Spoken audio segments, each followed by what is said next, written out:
Chilli powder అన్ని రకాల వంటలకు పచ్చళ్లకు సరైన chilli powder. No colour no chemicals. Welcome to crime victims. ఉద్యోగాల కోసం గల్ఫ్ వెళ్ళి అక్కడ షేక్ పెట్టే బాధలు తట్టుకోలేక తిరిగి స్వదేశానికి వచ్చి వాళ్ళ కన్నీటిని పరిచయం చేసే కార్యక్రమంలో ఈ వారం మన గెస్ట్ హసీనా ఎందుకు గల్ఫ్ వెళ్ళారు, అతను ఎవరి ద్వారా ఆమె గల్ఫ్ వెళ్ళి అక్కడ ఎలాంటి కష్టాలు పడ్డారు, ఆమె వెళ్ళిన పని నెరవేరిందా లేదా కష్టాలు కొని తెచ్చుకున్నారా అనే విషయాన్ని హసీనా గారిని అడిగి తెలుసుకున్నాం. హసీనా గారు నమస్తే అండి. చెప్పమ్మా, మీరు కదిరిలో ఉండి ఒక మంచి కుటుంబం ఉన్న మీరు ఎందుకు గల్ఫ్ వెళ్ళి అక్కడ కష్టాలు కొని తెచ్చుకున్నారు? అక్కడ ఇప్పుడు డ్రైవర్ ఉన్నాడు సార్, హైదరాబాద్ అని. మరి వచ్చి ఏజెంట్ తాజుద్దీన్. వీళ్ళు ఏం చెప్పారంటే అక్కడ ఇంట్లో బాగుంది, జీతం ఎక్కువ ఇస్తారు, 40,000 జీతం ఇస్తారు, నీకు మనుషులు తక్కువ ఉండారు, ఇంట్లో బాగుంది, ఓనర్ మంచోళ్ళు అని పంపించినారు. అక్కడ ఈజాక్ హైదరాబాద్ పంపించినాడు. ఇక్కడ అంటే మీరు గల్ఫ్ వెళ్ళక ముందు ఒక్కసారి మీ కుటుంబ సభ్యులు, మీ కుటుంబ నేపథ్యం చెప్పండి. ఇక్కడ బీదోళ్ళు సార్, మా అమ్మ, మా నాన్న. మా నాన్న కాళ్ళు బాగలేవు, మా అమ్మకి ఆరోగ్యం బాగలేదు. వాళ్ళ ద్వారా నేను పోయినాను బాధ ఉంటే. వీళ్ళు నమ్మించి నాకు పోమని. మీకు అప్పుడు పెళ్ళయిందా? పెళ్ళి. నా కొడుకు 3 ఏళ్ళు ఉండే. నా కొడుకు 3 ఏళ్ళు ఉండే, వీధి చేతి ఉండే. పెళ్ళి చేసింటే అయిపోయి వెళ్ళిపోయినాడు. ఇంతవరకు తెలియదు, రాలేదు. ఇంకా వాళ్ళు తెలిసిన వాళ్ళు అని చెప్పి నాకు నమ్మించి ఇట్లా బాగుంది ఇల్లు, ఓనరు మంచోళ్ళే, 2 పిల్లలు ఉంటారు, 40,000 జీతం ఇస్తారు నీకు అని ఈజా తీసింది. అక్కడ కార్వాష్ అనే డ్రైవర్ తెలిసినాడు, వాడు పంపించే. ఇక్కడ ఏజెంట్ తాజుద్దీన్ ఇక్కడ నుంచి పంపించాడు చికెట్ తీసి. పోయినాళ్ళ నుంచి అన్నం లేదు, నీళ్ళు లే. 1 నెల అన్నం లేదు, 1 చపాతీ ఇస్తుంది ఏమో. ఏం తెచ్చినా ఇది దాపెట్టుకొని బీగాలు వేసుకొని పోతుంది. పల్లములు రూములో ఉండాలి, పని చేసి రూములో ఉండాలి, అన్నం లే, నీళ్ళు లే.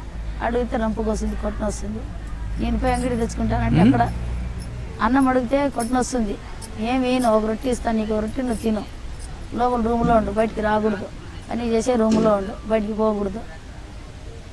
అట్లా బంధించింది. బంధించిన పని చేసుకొని రూములో ఉంటా అంటే ఉంటే మళ్ళీ వారానికి వస్తుంది, వారం 2 సార్లు చెల్లెలు ఆంటీ కలంబని పిలిచిపోతుంది. అక్కడ పని చేయమంటుంది. నేను పని చేయను ఇంట్లోనే అంటే లేదు చేయలే, 3 ఇళ్ళు నువ్వు పని చేయాలంటుంది. చేయకపోతే కొట్టన వస్తుంది, కొడుతుంది, మళ్ళీ మొగితో కొట్టిస్తుంది.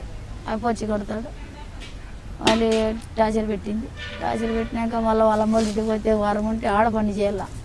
వాళ్ళ తమ్ముళ్ళు, వాళ్ళ అమ్మోళ్ళు అంతా నాకు కొడతారు ఇంట్లో వేసి రూమ్లో. అట్లా టార్చర్ పెట్టినాక మళ్ళీ వాళ్ళ చెల్లెల దగ్గర పిలుచుకొని వచ్చా. ఆడ వాళ్ళ చెల్లెలు పడతా వాళ్ళంతా మరొప్పుకు వచ్చింది నా ఇంటికి పని చేయకుండా.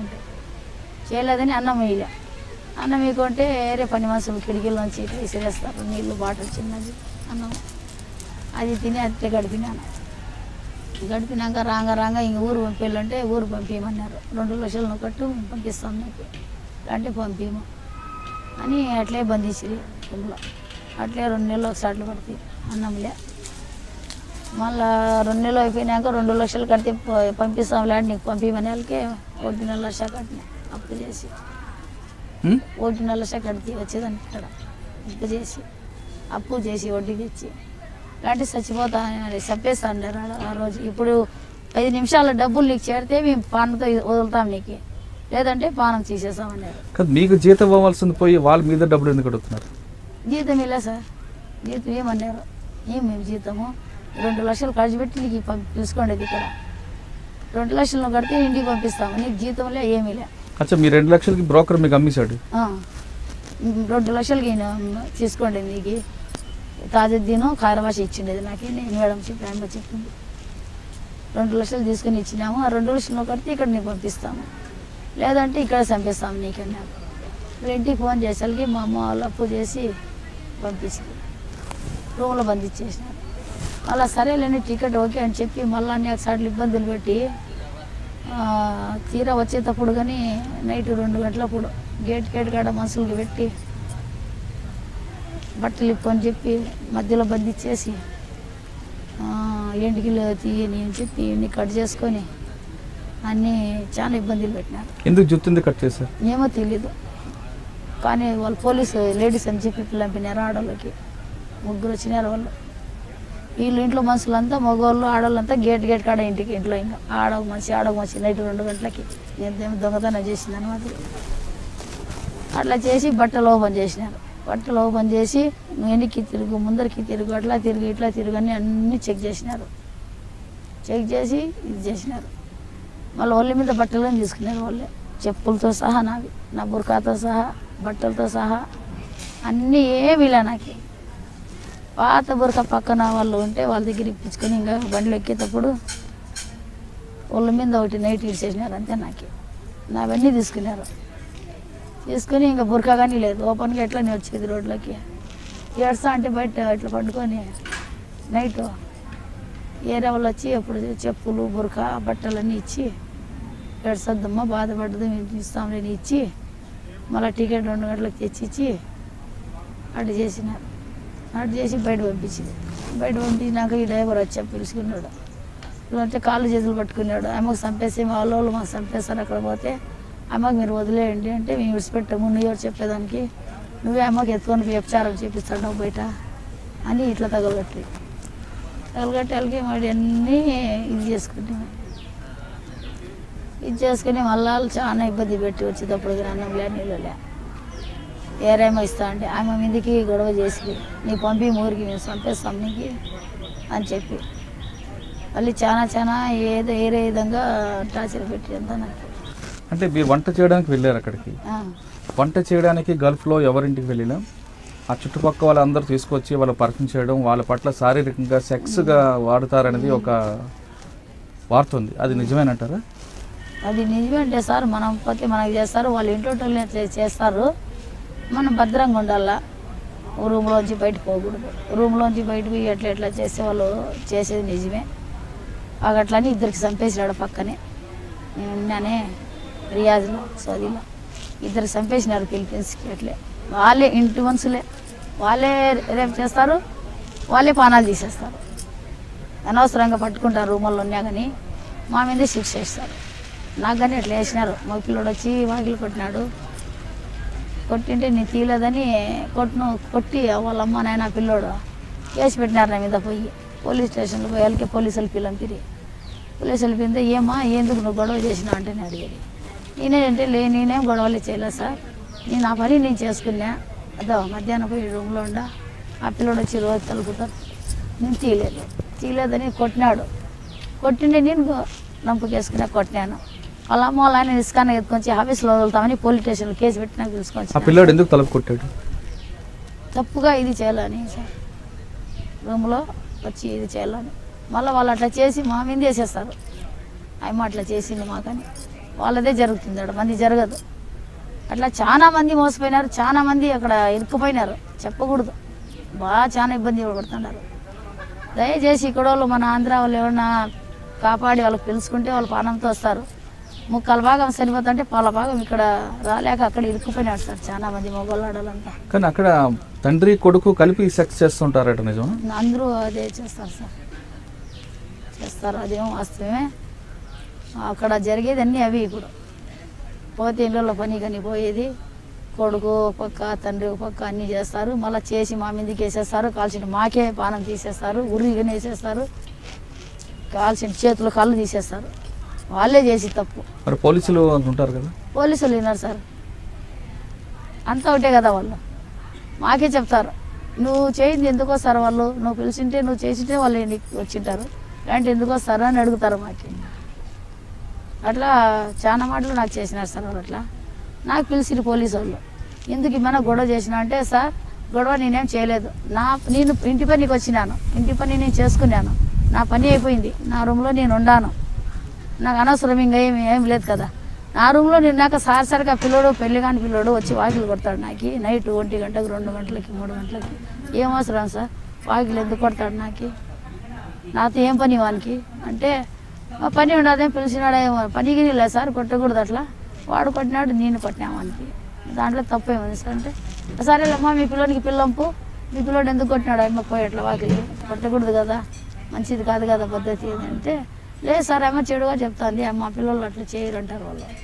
అయినా దేవుని దయ వల్ల వాళ్ళ మాట వినలే వాళ్ళు పోలీసు వాళ్ళు, నా మాట విన్నారు. నా మాట విని ఎట్లమ్మా మీరు తనాజులు ఇస్తారా, బయట పని చేసుకుంటుంది ఆయమ్మ సైడ్లో పడి కంపల్సరీ వచ్చినారు బీదోర్లు వాళ్ళు, ఊరి మీద ఊరు మీరు ఎట్లా చెప్పానంటే మేము తనాజలేము ఆమె ఇక్కడ ఉండకూడదు, ఆమె ఊరికి వెళ్ళిపోవాలా, ఆమె మంచిది కాదు అని చెప్పిన. మళ్ళీ వచ్చి టికెట్ ఎట్లా ఇంకా అంటే టికెట్ ఆమె తీసుకోవాలి డబ్బులతో. జీతం ఏంటి, జీతం ఇలా ఇచ్చేసినా మేము తీసుకున్నాం. ఇలా సార్ నాకు జీతం ఇలా, వాళ్ళు డబ్బులు ఇలా, అసలుకి నాకు అన్నం ఇలా జీతం ఇలా, నా బట్టలు గుంజుకున్నారు. ఒక నైట్ అయితే నేను ఉంటా సార్ కట్టిన బట్టలతో, బురకాగా లేదు. వాళ్ళు అసలు ముస్లిమ్స్ అయితే ఇట్లా చేస్తారు నాకు, వాళ్ళు మీరే చెప్పండి ఎట్లున్నా వాళ్ళు అని చెప్పి. సరేలమ్మా మీరెందుకు చేసినారు అట్లా అంటే మేమేం తీసుకోలే, ఏం తెచ్చి ఇలా ఉత్తి చేతులు వచ్చింది. వచ్చేటప్పుడు 2 లక్షలు కట్టి మేము పిలుచుకోండి అమ్మకి. ఆమె 2 లక్షలు ఇప్పుడు కడితే మేము పంపిస్తాం ఊరికి, లేదంటే మేము చంపేస్తాం ఇక్కడ అమ్మకి. ఇట్లా తిరుక్కున్నారు. 2 లక్షలు ఆడక తెచ్చేది అక్కడ, ఇక్కడ నుంచి అకౌంట్లో అక్కడ వేసేదానికి కాదు, అక్కడ నుంచి ఇక్కడ వేయచ్చు. ఇక్కడ నుంచి వేసేదానికి ఇబ్బంది పడాల. మళ్ళీ వేరే రాయిచెట్టెలు మనుషులు ఉంటే వాళ్ళ కాళ్ళు చేతులు పట్టుకొని మా వాళ్ళు ఫోన్లో చేసి మా పాప చచ్చిపోతుంది, ఇప్పుడు ఈ 5 నిమిషాల్లో మీరు కాపాడితే మా పాప బతికి వస్తుంది, ఇలాంటి పీన్కి కానీ రాదు. అక్కడే కదమ్మా, ఇంట్లో కష్టాలు ఉన్నాయని నువ్వు ఆ బ్రోకర్ మాటలు విని ఆ ఊరిలో దేశం కాని దేశం వెళ్ళావు. అక్కడికి వెళ్ళిన తర్వాత నువ్వు కష్టాలను ఎదుర్కొన్నావు, కానీ డబ్బులు ఏమైనా సంపాదించావంటే అది కూడా లేదు. తిరిగి నువ్వే 2 లక్షల రూపాయలు ఇంట్లో నుంచి అప్పు తీసుకెళ్ళి వాళ్ళని బయటకు వచ్చావు. ఏం సాధించావని? తిరిగి అప్పులు పాలైపోయావు. మరి ఏ విధంగా మీరు అక్కడి నుంచి అక్కడికి వచ్చారు? 2 లక్షలు కట్టినాక వాళ్ళు టికెట్ తీసి ఇచ్చినారు. టికెట్ తీసుకొచ్చి మళ్ళీ ఎయిర్పోర్ట్కి వదిలినారు సార్. నాకు టికెట్ తీసి వచ్చినాక కానీ 2 గంటలకి ప్లేన్ టికెట్ నైట్ రావాలా. అయినా కానీ ఆ టైంలో కానీ మగవాళ్ళకి అందరికి పిల్లంపి ఇంట్లో వేసుకొని టార్చర్ పెట్టినారు. ఆడవాళ్ళంతా నిలబడి మగవాళ్ళకి పిలుచుకొని వచ్చి మా తమ్ముళ్ళు వస్తారు నీ దగ్గరికి అట్లా అట్లా అని చెప్పినారు. మళ్ళీ డ్రైవర్కి ఏమన్నా చెప్తే డ్రైవర్ ఏమంటాడంటే నువ్వు బాగుండావు, నువ్వు నా మాట వింటే నీ పని నేను చేసిస్తావు, లేదంటే చేయను అట్లా అని టార్చర్ పెట్టినారు సార్. టార్చర్ పెట్టింటే మరి అప్పులు చేసి డబ్బులు పంపించింటే నేను తిరిగి వాపస్ వచ్చినాక నేనేం చెప్తాను అంటే గొడవలు చాలా మందికి తెలియ చెప్పినాను. అక్కడ పోయే బదులు ఇక్కడ రోడ్లలో అడిగి తిన్నా మనశ్శాంతి ఉంటుంది. లేదంటారా బెంగళూరులో పోతే 5-6 ఇంట్లో పని చేస్తే ఆ డబ్బులు ఇక్కడ దొరుకుతాయి, ఇక్కడ మీరు చేసుకోండి, అక్కడ మాత్రం పోద్దండి దేవుని దయ వల్ల. అక్కడ పోయే బదులు ఇక్కడ చచ్చిపోయేది మీరు అన్నం, మీరు 15 రోజులు అన్నము నీకడికి ఉంటుంది, ఇట్లా గింజ పుల్లలు అన్నము ఫ్రిడ్జ్లో పెట్టిస్తారు. 15 రోజులు కూర ఇస్తారు. నీళ్ళు ఎక్కువ రేట్ అంటారు, కూరగాయలు రేట్ ఎక్కువ అంటారు. తినేదానికి నీళ్ళు నీరు తాగేదానికి ఆ సముద్రం నీళ్ళు తాగాల కుళాయిలు వచ్చేటివి అట్లా చేసినారు సార్. ఇప్పుడు అక్కడ నుంచి వచ్చిన అప్పుల పాలు అయిపోయినా, అప్పుల్లో ఇది అయిపోయినా, కునిష్టి అయిపోయినా మనిషి. ఇప్పుడు వచ్చే పని చేస్తే అంత బాగుండదు. అంతకుముందు బాగుంటే నేను అక్కడ ఏమని 2 నెలలు అన్నం లేకుండా చేసిన కునిష్టి వచ్చేసి ఇప్పుడు తిరగలేను సార్, ఎక్కువ పని కానీ చేయలేను. అప్పులు అయిపోయినాయి సార్ ఎక్కువ. ఆ డబ్బులు అప్పుడు నుంచి వడ్డీలు కట్టలేక మొదలు కట్టలేక చాలా అప్పులు అయిపోయినాయి. ఇప్పుడు పనిగానే చేయలేను, వేరే పని కానీ చేయలేను. పూలు అల్లుకుంటా అంటే 2 పొట్లాలు అవి అల్లలేను. అవి వెళ్తే ఇప్పుడు షుగర్ ఎక్కువ అయిపోయింది, ఇప్పుడు టెన్షన్తో. ఆఖరిగా చెప్పమ్మా, ఇక్కడున్న మహిళలు కానీ యువతలు కానీ గల్ఫ్ దేశాలకు వెళ్తే ఎలాంటి కష్టాలు పడతారు, వాళ్ళు వెళ్ళాలంటారు? వెళ్ళకూడదు సార్, దేవుని దయ వల్ల ఇక్కడ అడగ తిన్నా పర్వాలేదు. రోడ్లో ఇక్కడ ఏమన్నా పని చేసుకునే చింత లేదు. బెంగళూరుకి వేరే దేశం, ఇక్కడ మన ఏరియాలో చేసుకుంటే పర్వాలేదు. గల్ఫ్ దేశాలు పోతే ఇప్పుడు పోయిన వాళ్ళకి చాలా ఇబ్బందులు ఉన్నాయి సార్. నీళ్లు దొరకవు, అన్నం దొరకదు. ఈ పోయిన వాళ్ళు అంతా పీనికలై రావాల్సిందే. వాళ్ళు చంపేసన్నారు ఇప్పుడు లోపల. అన్నమే నీళ్ళు బంధించేస్తారు. వాళ్ళే రేపు చేసేసి వాళ్ళే బయట పోయి ఇట్లా అయింది అని చెప్పేస్తాను. పక్కన నుండి ఇంట్లో సార్ ఒక ఇంట్లో జరిగిన పరిస్థితి ఫిలిపీన్స్ ఉన్నది. ఆయప్ప ఇంటి ఓనర్ ఆయన మొత్తం ఇది చేసుకుంటా అన్నాడు. జరిగిందే ఆయప్ప బిడ్డలకు తెలిసింది ఆ మాట. తెలిసి ఏం చేసినారు, మేము బంధువుల ఇంటికి వెళ్తామని వెళ్ళినారు సార్. వెళ్ళినట్లు వాళ్ళు కాసుకొని ఉన్నారు. ఈ సెట్ వచ్చినాడు, దాంట్లోకి ఇంట్లో రూమ్లోకి దూరినాడు. పని మనిషి ఉండదు కదా, ఆయమది ఏం తప్పు, ఆయమ ఉండదని ఇప్పుడు దూరినాడు. వాగలేసేసినాడు. ఇంకా వాళ్ళు అక్కడ పోయిన వాళ్ళు బంధువుల ఇంటికి పోయినామని నటించినారు కదా, వాళ్ళు వాపస్ వచ్చినారు. వాపస్ ఏం జరిగింది ఆడ లోపల 100గా 2 దొరికేసినాడు. ఆ మనిషికి వాళ్ళ మనిషికి పక్క పెట్టుకున్నారు. ఈ అమ్మకి చాకు తీసుకొని ఒంటికి సలంలో పానంతోనే పొడిచి తీసినారు. చేస్తావు ఇట్లా పని చేస్తావని ఎత్తుకొని పోయి కసుడు డబ్బా కాడ బయట ఇంటి ఎదురుకు కసుడు డబ్బా వేసేసినారు. పోలీసు వాళ్ళకి తెలిసింది. పోలీసు వాళ్ళు వచ్చిరి, ఏమడిగిరి, ఆ పని మనిషికి ఎవరు చంపిన మీ ఇంటిది అంటే ఏమన్నారు వాళ్ళు. అది బయట వ్యభిచారం చేసుకుంటాను, అది వ్యభిచారం చేసింది కాబట్టి ఎవరు చంపి ఆడేసేసినారు అని చెప్పి.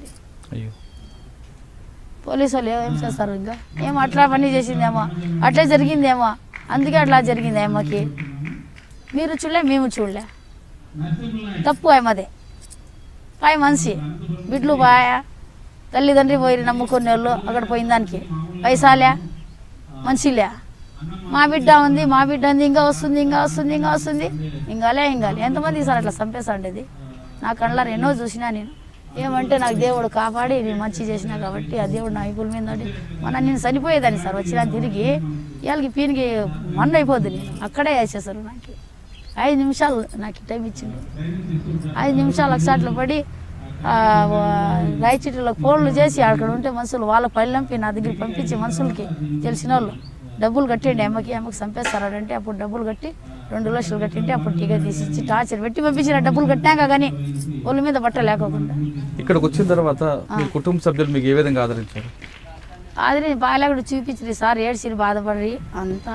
ఇప్పుడు మా అమ్మగారు చనిపోయి 5 నెలలు చనిపోయి చాలా ఇబ్బంది. ఇప్పుడు ఎవరు లేరు చూసేవాళ్ళు. అర్ధరేతిరికి వచ్చి డబ్బులు లేవు చేతిలో, అప్పులు అయిపోయినాయని మా అమ్మ ఉండే. మా అమ్మ ఇప్పుడు 5 నెలలు అయిపోయి 6 నెలలు 6 నెలలు జరుగుతుంది చనిపోయి. మా నాయన కాలు లేవు. ఇప్పుడు ఏందో అట్లే సార్ అప్పులు అయినాయి, ఏందో అట్లే కాసుకొని ఉండ. ఏదైనా పనికి వెళ్దామంటే బెంగళూరు 2 నాళ్ళు పోతే చేయలేకపోతే సార్ వచ్చేసిన వాపసు. ఇప్పుడు మేటోళ్ళ దగ్గర ఎవరు ఇస్తే గడుపుకుండేదిను అట్లే పోతాంది. ఎట్లనో ఏం పని చేయలేదు సార్, కొనిష్ట అయిపోయినాను.